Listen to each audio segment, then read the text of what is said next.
আমি ভিক্ষা করে ফিরতেছিলাম গ্রামের পথে পথে। তুমি তখন চলেছিলে তোমার স্বর্ণরথে। অপূর্ব এক স্বপ্ন সম লাগতেছিল চক্ষে মম। কি বিচিত্র শোভা তোমার, কি বিচিত্র সাজ। আমি মনে ভাবতেছিলেম, এ কোন মহারাজ?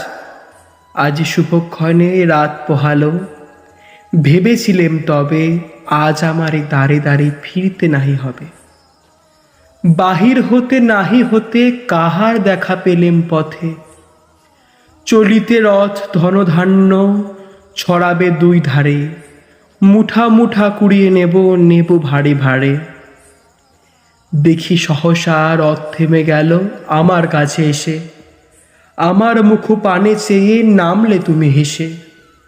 দেখে মুখের প্রসন্নতা জুড়িয়ে গেল সকল ব্যথা। হেন